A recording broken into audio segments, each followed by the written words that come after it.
But let's get into our spoiler-free review here. Yes, as I have not seen it. Yeah, and I'm going to be very careful. I'm going to err more on the side of caution than if we'd both seen it and we were doing a spoiler-free review. Yep. Not just because obviously I don't want to ruin the film, but also it was quite a special film as an experience. And I wouldn't want to risk anyone not getting to experience that. I can understand that. It's interesting. So when I normally leave, especially a Marvel film, Yep. the conversation in the car ride home is always very much like an excited, bouncy one, if that makes sense. Because there's just so much to break down, there's so much to discuss. But I got asked a number of times as I was leaving and on the way home, "Are you all right? You're very quiet." And it was a really surreal experience because, and I mean, I tweeted about it. Let me get my tweet up because, like, I spent a while working on this tweet. It might not seem like it, but like, I really was struggling to put it into words. I remember seeing that tweet. Where is it? This is going to be an interesting film. Tweet's just gone. Hello. Connor's lost his own tweet. Any tweeters? So here's what I said. It's not perfect. It's not the greatest movie that's ever going to be released. But Guardians of the Galaxy Volume 3 is a special experience that everyone who's ever loved an MCU film should watch in cinema. The Guardians of the Galaxy trilogy might be one of the best, if not the best, comic book movie trilogy. And I think the only trilogy that I would sit here off the top of my head and say people could put above it is potentially Chris Nolan's Batman trilogy. Ooh. I don't think any other trilogy of films hits that level. Interesting. With Iron Man, yes, the first one is phenomenal. Yeah. 2 and 3 are not up to the same level. Agreed. Captain America: Winter Soldier, one of my favorite comic book movies of all time. First Avengers, okay. Civil War's pretty good, but it doesn't feel like they're a trilogy. This trilogy, I've never seen stuff get put together so well and me sit there and go, wow. Well, I'd say it's the first superhero film of 2023 to not lose basically all of its steam in the third act. Oh, just some bold statements coming out, Connor. Yeah. I was sat there, I was like, are there any other films that haven't lost their steam in the third act? Obviously, Shazam and Ant-Man and the Wasp, we were very clear, really struggled with that. Black Panther lost a little bit of steam, but not too much. But it did lose a bit of steam. I think everyone can agree to that. What else have we had in 2023 so far? Or just recently even? But this didn't. Although you could tell where the story beats were,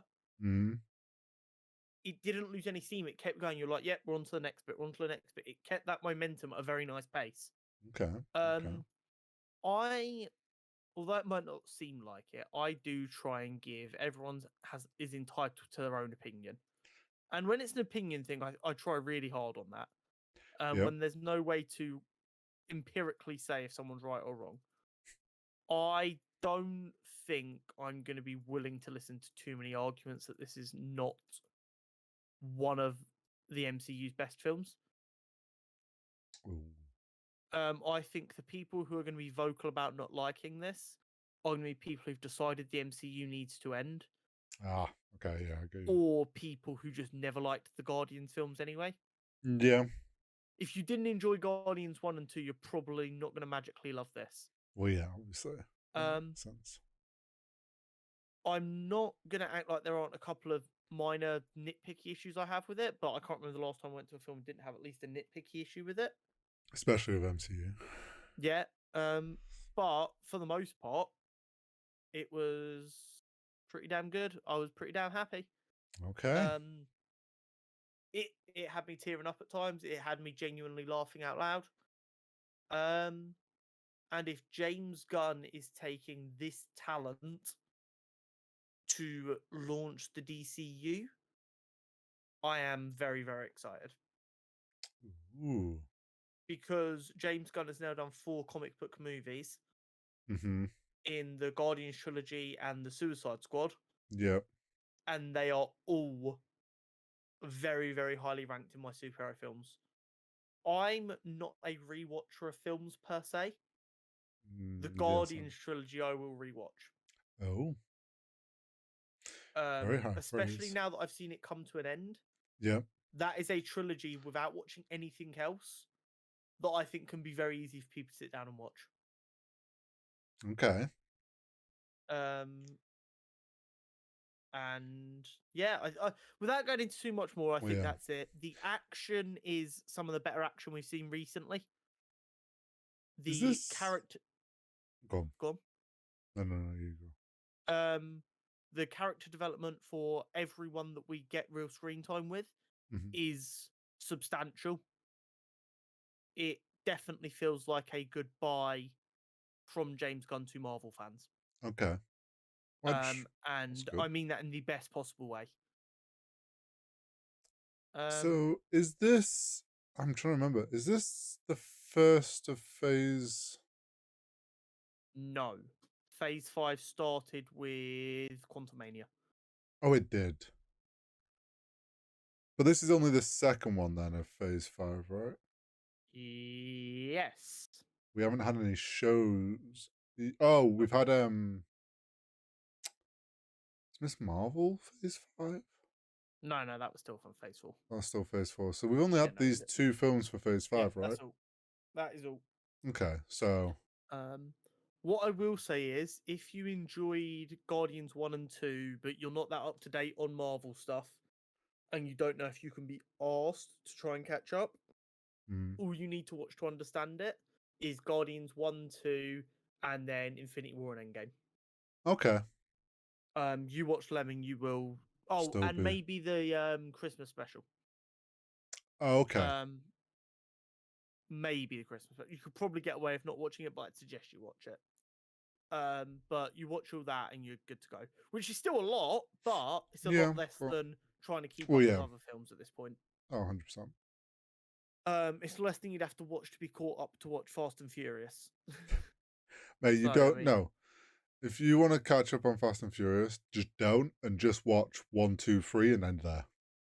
And then Maybe just leave it 4. there, it's a good idea. You can get away with 4. 4 was good. Then it Yeah. dropped off a cliff. Yeah, I think that's fair. But I think my biggest thing would be if you think you want to watch it, but you were considering waiting until it's on Disney Plus, go watch it in the cinema. Okay. I'm a it. big sucker for the cinema anyway. You are. I enjoy that sitting down with a purpose of watching something. But there are just occasionally them films that you're like, no, that was a cinema experience. The Batman was the same for me. That was a I cinema can understand that. experience. This is definitely a cinema experience for me. And I cannot wait for me and you next week to really get into the nitty gritty of the visuals and stuff, because I think you're going to love how it looks. Okay. I'm intrigued. Based on what I know about you and the conversations we've had about content in the past. I'm looking very, very much looking forward to going to watch it. Yeah, no, this is. If there had only been like 2 or 3 films between Endgame and this is definitely the kind of film where everyone would turn around and go, okay, cool, the MCU's back. We don't need to worry, they've got it under control. We just had a little dip there. Okay. Fingers And it crossed going forward. had this film come out earlier, it might have stopped a bit of superhero fatigue. It might have sucked enough people back in to get people to take a deep breath. Right. Yeah. But that is a whole different debate. We can get onto that in the future. Yeah. Now,